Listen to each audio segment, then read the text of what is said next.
All right, so VGC has been getting interesting this year, obviously with the huge controversy from Worlds, and now we got a little more controversy trickling into the Latin America International Championships, which just occurred this past weekend. If you guys missed out on the video that I did with Larry Bud, go ahead and check it out on his channel. We basically had an hour discussion as to what our opinion is on that certain situation just happened. But two things actually happened. We forgot to mention the other thing. But the first one, obviously the more prominent one, was that, of course, there was a player who made top eight and he got disqualified because apparently his team just straight up did not pass the hack check. In Swiss rounds, they mentioned that they passed the hack check, but in the second time, they got DQ'd now. So again, we know why, but we're going to get right into that in a little bit. And then obviously, we got ourselves another one, or not that obvious because stuff has been going on. But apparently, there was another uh, VGC player, and the actual reigning Latin America International Champion. I'm gonna butcher his name a little bit. Tord Reklev. I basically got DQ'd because of timing, saying that the judges thought that the pace was not good enough, and he goes on to post on X about the pacing of the game as to why they believe it was unfair. 13 claims of a 13-minute turn, which is insanity.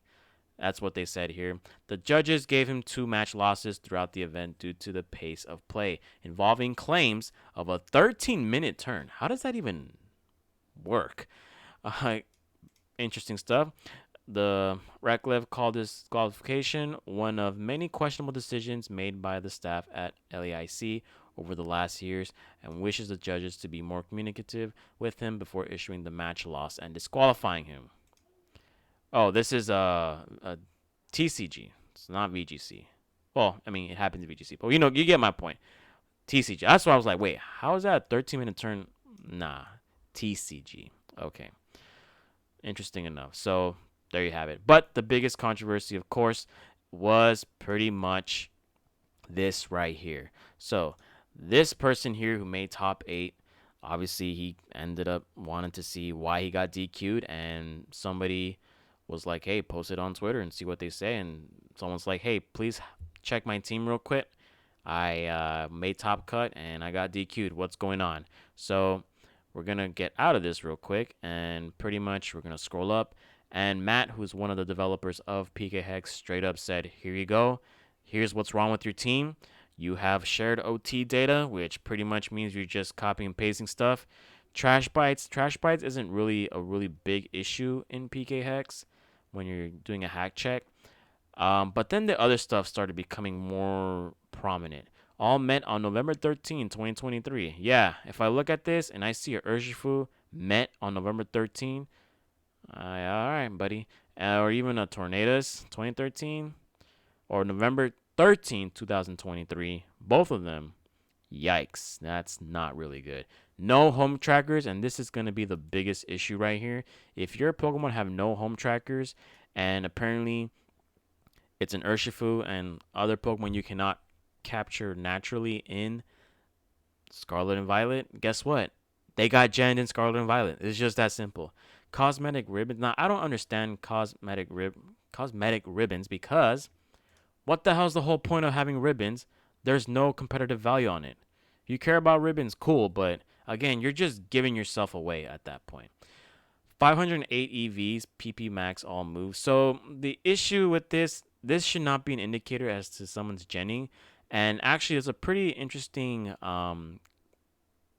topic with Paul Reese, who is an actual VGC champion. So I respect him coming out and saying, hey, I understand that 508s and max PP moves, why is that giving away suspicion? And to us, for those who've been using PKX for a very long time, who understand the game and how it works, it's not leading us into any suspicion, but it's giving us like a scratch of the surface, because we know if I'm pulling this team up in PK Hex and I start seeing a bunch of crazy stuff, ribbons, no home tracker. Obviously, the home tracker is a pretty big giveaway.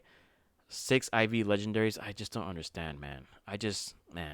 Like I understand, and I'm pretty proud of Paul Reese, defending his VGC constituents. But at the same time, it's like it's not that we're gonna be suspicious about the superficial stuff, but we know how it works. We're not dumb. We know that we're not accusing anybody of genning, but we know who's doing genning in VGC. We know it. If I see 5 IV, perfect IV legendary, 6 IV, perfect legendary Pokemon, come on now. Are we. What is the whole point of that, anyways, when bottle caps exist? Now, I understand that to grind items like bottle caps and vitamins, it might take a while, but there's more accessibility in this game than ever before compared to the previous generations. Hell, in previous generations, we didn't even have an IV judge. That's how far Pokemon has come. But the things that have been going on in VGC, especially in Worlds pretty much like certified, like, yeah, you guys gotta stop. And here's the thing too, I understand that also that there were Pokemon players from VGC in the World Championships wanted to essentially strike over the competition when it's pretty apparent and cheating is rampant. Now, here's the thing about you know cheating in VGC or genning in VGC. My thing is you have to be really careful, really, really careful. Double check, triple check your Pokemon. If you are trying to play in VGC or official competitions where there's money and championship points and qualifications for higher tiered competitions are on the line, just don't do it. Don't do it because you're going to get caught. One way or another, there's going to be somebody out there. It doesn't have to be Matt. It doesn't have to be Kurt. It doesn't have to be any of the developers of PK Hex. It could be somebody. You see this ID and rental code. All they got to do is just pull that rental code. And the first thing they're going to notice, hey, I'm going to pull in PK Hex by using some sort of software. And boom, they're going to see stuff like this. They're going to see stuff like this. And again, credibility. I'm hoping that, for a VGC player or aspiring VGC player, just I'm hoping that you top worlds, but don't come here and say, oh, I do my stuff naturally. Of course, they're never going to say, oh, I gen. They cannot do that because, money and sponsorships and all that stuff. But it's just a poor way of using a scapegoat. Like, yeah, making a 6 full on, competitive team in Pokemon from scratch, it's going to take a while. Don't get me wrong, it will take a while. And sometimes it may take hours, it might take days, hell, it might even take weeks, especially for preparations and a meta game that's constantly changing. Here and there, spreads being, optimal, using optimal move pools and all that stuff. But at the same time, it's like if you're going to gen, either you do it the right way or just don't do it at all. There is no in between. If you don't do any of those options that I just said, you're going to get caught and your reputation goes down and you get DQ'd and it's just a domino effect. But I'm glad to see both sides and I understand both sides of the controversy, and genning has been something that is always going to be a hot topic no matter what. To the end of Pokemon, genning will always be a hot topic. It's more rampant than you guys think it is. Again, I'm not going to accuse VGC players of genning, but when we see stuff like this, like, pretty much, it's just not a good look. It's definitely not a good look. And I find it a bit like a double standard where people are saying, hey, is genning, optimal, or even is genning even an issue? And then they go to Worlds and, they do it and they get caught and then they start crying. Like, you got caught. It's just that simple. But just a quick little video of my opinion. It's your boy Franklin signing out. Let me know what you guys think about this. Very interesting stuff.